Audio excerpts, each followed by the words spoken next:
Hello everyone, Mansa here.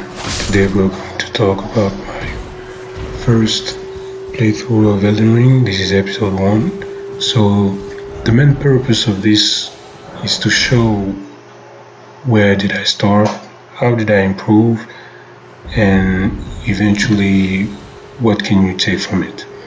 So in the beginning of this adventure, you gotta choose a class. So as I said earlier, I've chosen Samurai class because it was the one that was pushed forward by former players and online guides on internet.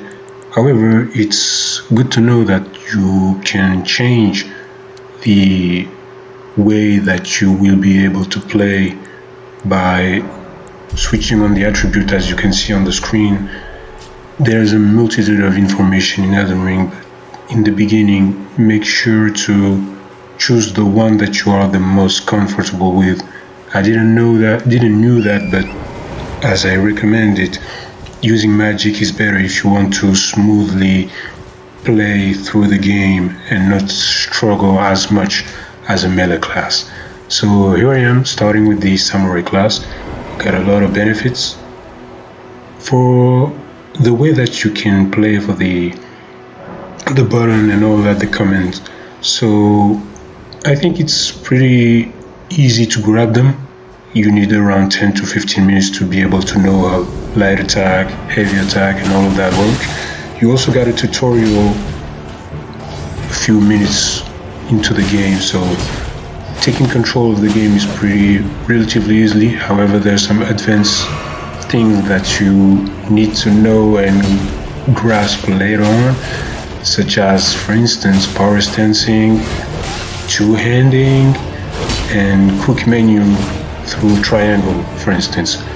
So my mindset going into this game is to dominate. I just want to be as powerful as possible. I don't know how much powerful you can be, but I know that in an RPG game you can become pretty cool. So that was my goal and my mindset going into Elden Ring. So for this first boss fight that I'm showing, I'm fighting the Bloodhound Knight Will. So there is a story around this character as well, but I didn't know at the time that I was fighting him, and I didn't know much about game mechanics as well. As you can see, I got 2 katanas, but I am not power stancing. Power stancing is when you get 2 weapons of the same type. For instance, you get 2 katanas, one on your right hand, one on your left hand. By pressing L1, you can have a combos with those 2, but I'm absolutely lost, or stressed, or both at this moment. So I'm rolling like crazy, using the Ash of War, which is quick step. That's also part of the command that you get to be used to and get to understand in Elden Ring.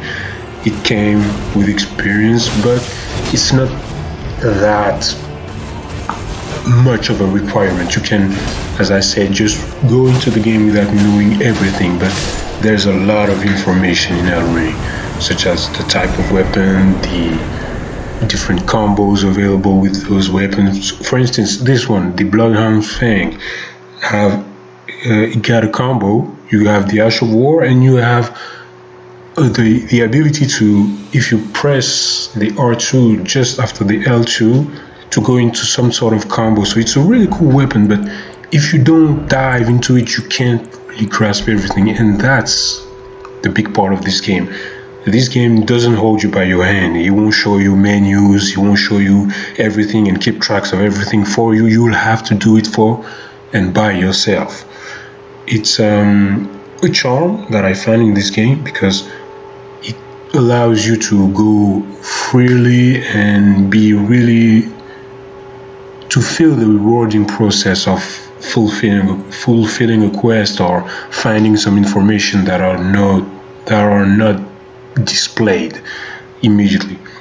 Also, the system of progression is going quite well with that mindset, since enemies that you will fail will drop some runes. That's the money that you can see on the bottom right of the screen.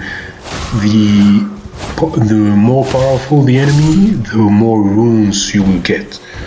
And that's important to get runes because you'll use them to improve your character and to improve your weapon as well. However, improving your weapon doesn't just rely on runes. You got to search and find some other things as well in order to make them more powerful. And that mechanic is, to me, new and unique to this game, Elden Ring. You gotta dig and try in order to improve.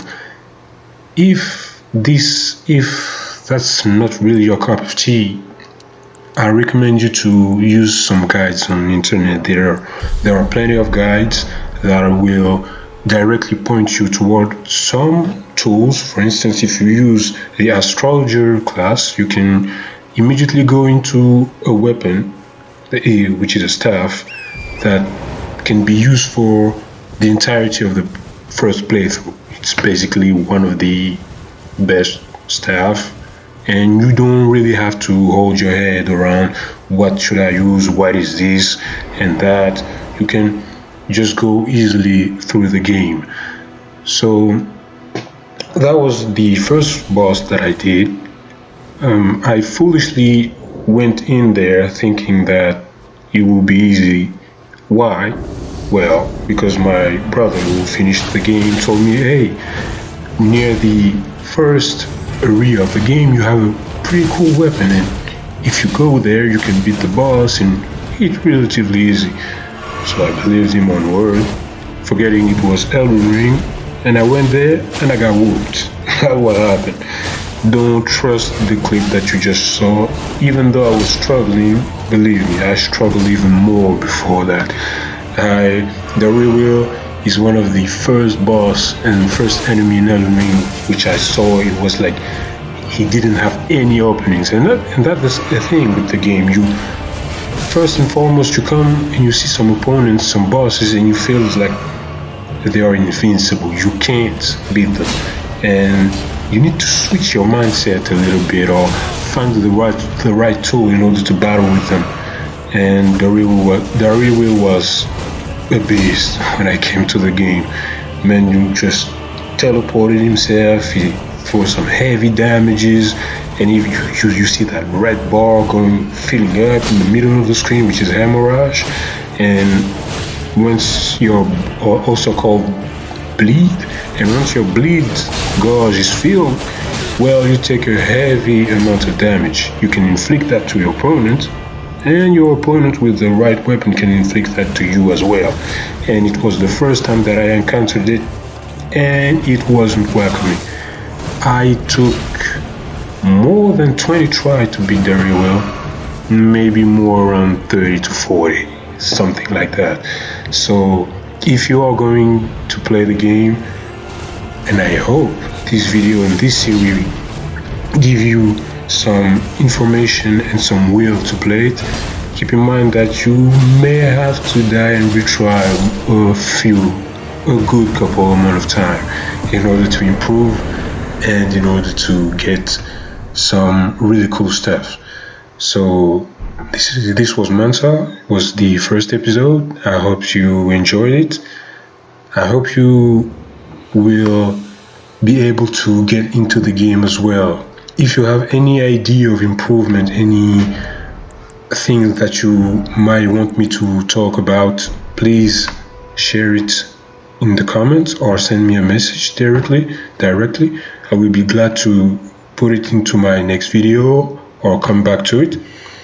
Please have no hesitation to share if you have some comments if you have any comments about the video, such as the song or the images. Please notify me so that I can improve my content and hopefully make it more enjoyable for everyone. Thanks for tuning in. Hope you have a wonderful evening or wonderful day. Be blessed, be prosper, and see you soon.